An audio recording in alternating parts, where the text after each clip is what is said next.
Previously, we looked at parametric equations and how they can be very useful in knowing how the graph behaves. And today we're actually going to go kind of the other way. So the lesson today is eliminating parameters.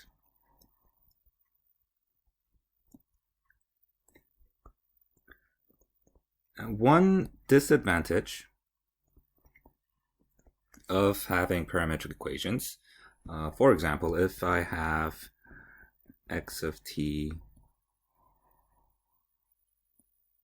as 1/3 of t and y of t equal to t squared minus 1, it's harder to picture what the overall shape of the graph is given the parametric equations. It's actually much easier to graph things that are just in terms of x and y, because we've been doing that all throughout algebra in high school. So for example, if we had x squared, y equals x squared plus 1, we know we're very familiar with that equation, and we can just draw the shape of that graph. That's going to go up 1. Actually, let's put that at 1. And then it's going to have a parabola shape. So we know the shape of that graph straight away from this equation, but it's harder to do that with parametric equations. So to get the overall shape of a graph, we can eliminate the parameters here and kind of change parametric equations into the equations that we are familiar with. And the way to do that is basically you can recognize that both x and y have t's in them.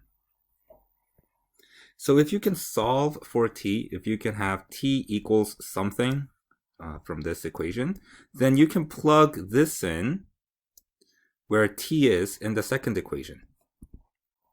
So that's how you can eliminate parameters. So let's try and do that right now.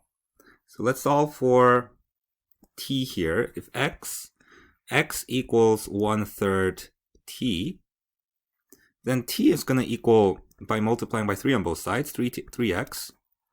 So t is the same as 3x, and then now we can put 3x where the t is for the y. So y equals t squared minus 1, but we can put 3x where t is, so 3x squared minus 1. And this simplifies to 9x squared minus 1. So y equals 9x squared minus 1. Now this equation is much easier to graph than the parametric equation that we had. Let's try and graph this one. So we can actually factor this into 3x plus 1 and 3x minus 1. And we can get the zeros. We'll know that the zeros are when x equals negative 1/3 and when x equals 1/3. Those are the zeros. That means at x equals 1/3 and x equals negative 1/3, that's where the graph is going to pass. And also, if we put in 0 for x, so these are the x-intercepts. To get the y-intercept, we plug in 0 for x, and we get that y is negative 1. So 0, negative 1 is also, that's the y-intercept. So our graph looks like this. It's a very narrow parabola. Right? It's a narrow parabola that shifted down 1, as seen by the negative 1 here. And it's narrow because the number in front of the x squared is, the absolute value of that number is bigger than 1. So once we change parametric equations into these kind of equations, it's much easier to graph them. So these are some of the advantages, or this is one of the advantages of having the equation of this form without the parameters, with just in terms of x and y. And like we've covered previously, there are benefits for parametric equations as well. We can know, just from this graph, we don't know where the object is at a certain time. But with the parametric equation, we can kind of deduce how the graph is moving and where the object is, if it follows this curve, if it follows this parabola, where the object will be at a certain time. So there are benefits for both parametric equations and the usual equations that we know. And this is how you can change parametric equations to the equations that we know. So let's try one more example. And the second example that I'm going to do is a little bit different because it's going to contain trigonometric functions.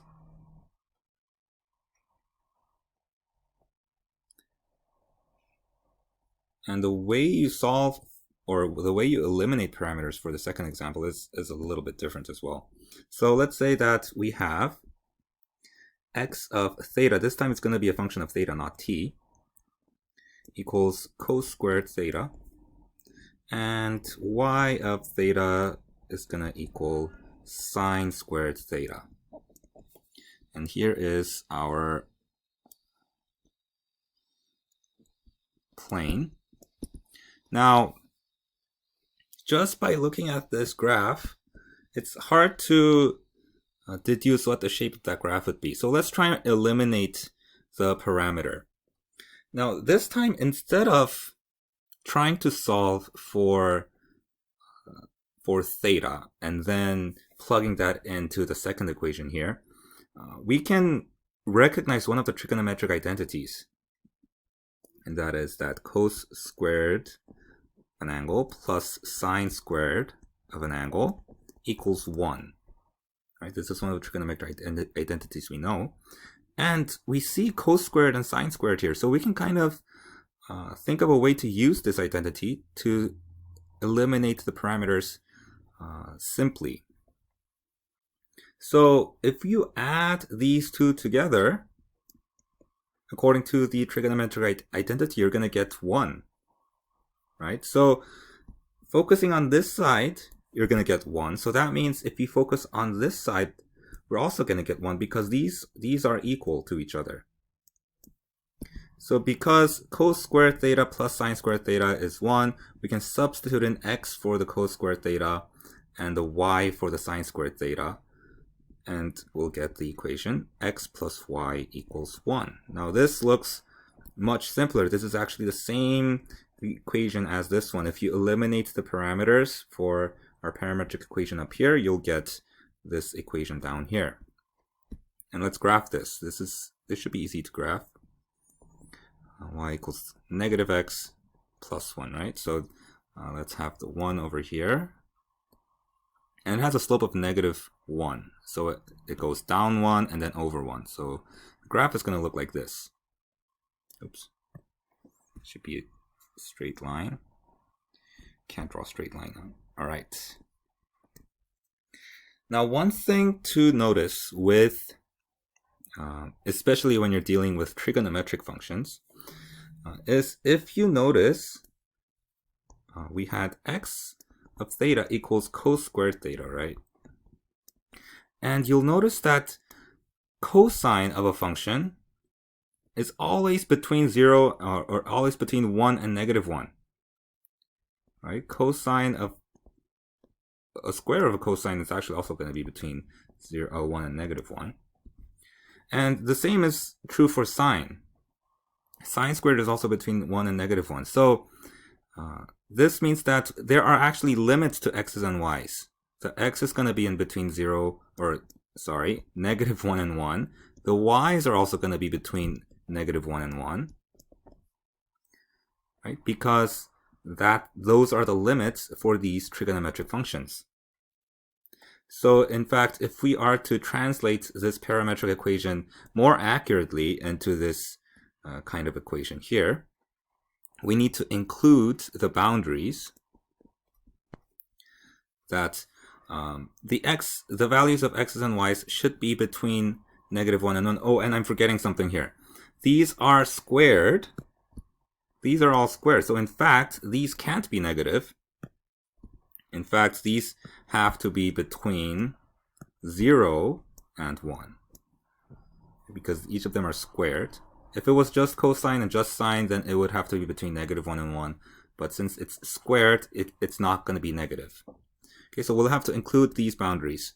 x has to be between 0 and 1, y has to be between 0 and 1. And when we graph this, we have to keep that in mind. Our x's and y's can't just go on forever. We have to include these boundaries. So that means x value is going to be in between 0 and 1 here. So these are the only x values that we're concerned with. Also, the y values between 0 and 1. These are the only y values we're concerned with. So we are just concerned with the graph in between these x and y values. So this would be a more accurate representation of the parametric equation we have here. And these will have to go away.